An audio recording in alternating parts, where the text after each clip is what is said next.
Hello everyone, knowledge nation tutorial में आप सबका स्वागत है। मैं हूं सुधांशु प्रतिहस्त। पुराने वीडियो में, पिछले वीडियो में लाइफ प्रोसेस का इंट्रोडक्शन मैंने आपको दिया था। उसी वीडियो से एक स्टूडेंट का डाउट सामने आया है। स्टूडेंट ने मुझे डाउट पूछा है कि सर मॉलिक्यूलर मूवमेंट क्या होता है। तो मैं उसका डाउट आज यहाँ पे इस वीडियो के माध्यम से क्लियर करूँगा। लेकिन उससे पहले मैं आपको ये कहना चाहता हूँ कि जिन्होंने मेरा पुराना वीडियो लाइफ प्रोसेस का इंट्रोडक्शन नहीं देखा है, प्लीज़ जाके मेरा लाइफ प्रोसेस का इंट्रोडक्शन वीडियो देखिए। अगर आपको अच्छा लगता है तो ज़्यादा से ज़्यादा स्टूडेंट्स में शेयर कीजिए और मेरा चैनल अभी जो कि नया है उसको सब्सक्राइब कर दीजिए ताकि जो आगे वीडियो बन सके वो आपको ईजिली अवेलेबल हो सके। स्टूडेंट का ये डाउट था कि मॉलिक्यूलर मूवमेंट क्या लाइफ के लिए ज़रूरी है। तो सबसे पहले मैं आपको बताना चाहता हूँ कि ये मॉलिक्यूलर मूवमेंट होता क्या है और ये ह्यूमन बीइंग के लाइफ में ये क्या रोल प्ले करता है।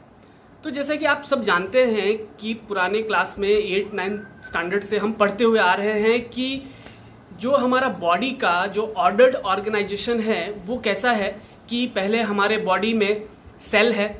सेल जो है एक बेसिक यूनिट है लिविंग ऑर्गेनिजम्स का जो कि फंक्शनल है। सेल को हम बिल्डिंग ब्लॉक्स भी कहते हैं। बहुत सारे सेल्स इकट्ठे होके एक टिश्यू बनता है।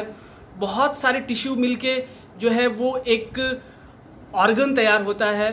बहुत सारे ऑर्गन से मिलके एक ऑर्गन सिस्टम तैयार होता है।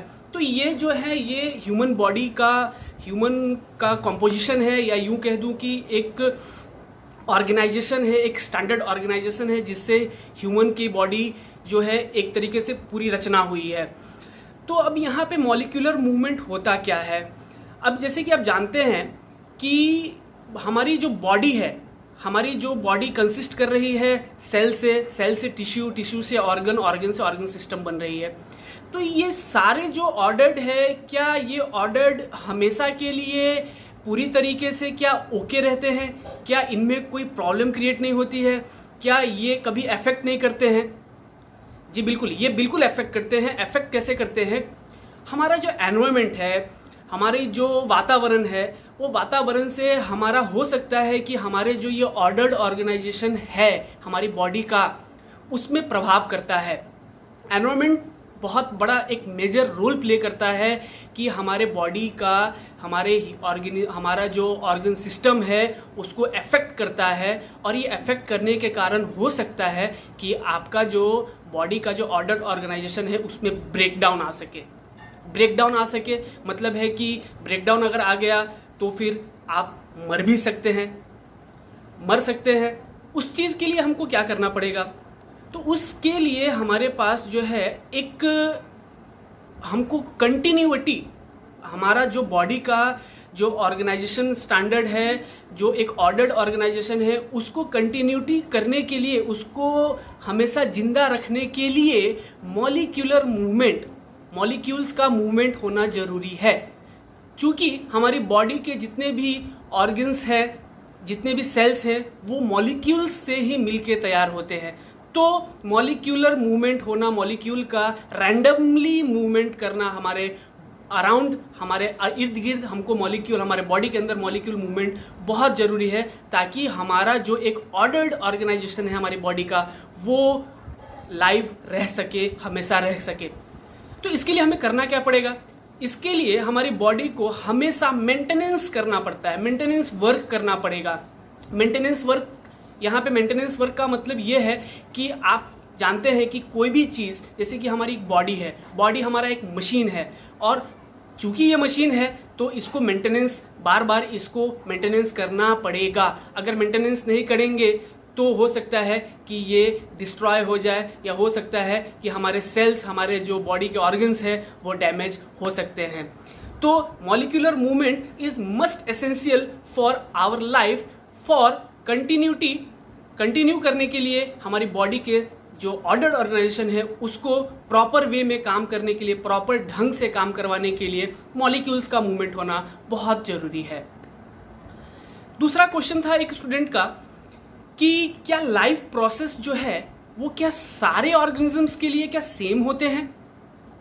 तो इसका आंसर ऐसा है कि बिल्कुल नहीं। लाइफ प्रोसेस जो है सारे ऑर्गेनिजम्स का डिफरेंट वेज में सबका अपना अपना लाइफ प्रोसेस है।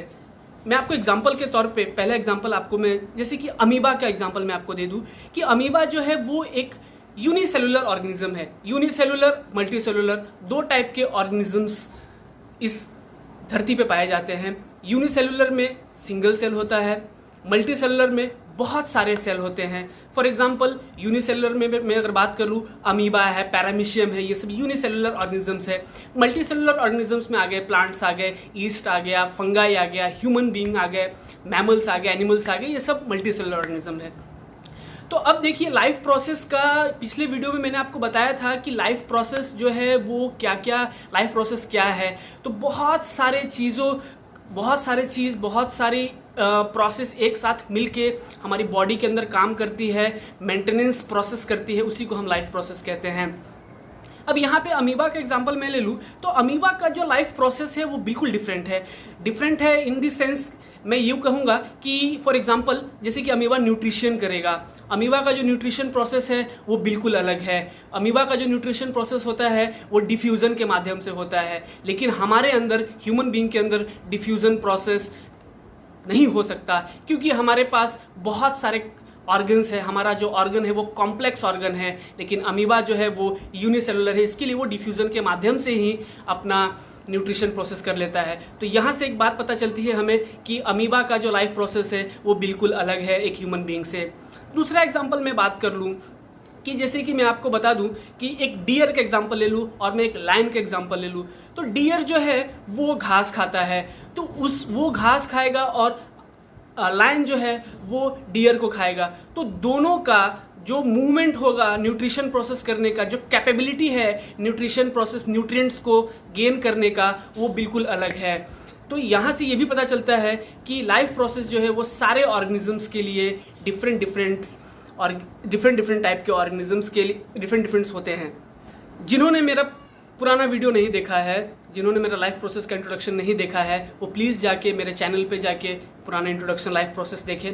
और मैं यहाँ जो इस वीडियो में जो आपको बातें बताया हूँ, हो सकता है कि ये आपकी काम की चीज़ें हो, और जो स्टूडेंट का डाउट था वो हो सकता है कि मैं मोस्टली क्लियर कर चुका हूँ। फिर भी अगर आपको डाउट रहेगा तो आप कमेंट बॉक्स में आके लिख सकते हैं कि आपको क्या डाउट है। और भी बहुत सारे टॉपिक्स हैं जिनको आपको लगता है कि ये आपको मुझसे पूछ सकते हो, जो आपको लगता है कि ये जानने लायक है, वो आप मुझे कमेंट बॉक्स में लिखिए, मैं आपको वीडियो में आके उसको मैं आपको समझाऊंगा। तब तक के लिए थैंक यू, बट सब्सक्राइब करना मत भूलिएगा मेरे नॉलेज नेशन ट्यूटोरियल को। Thank you so much.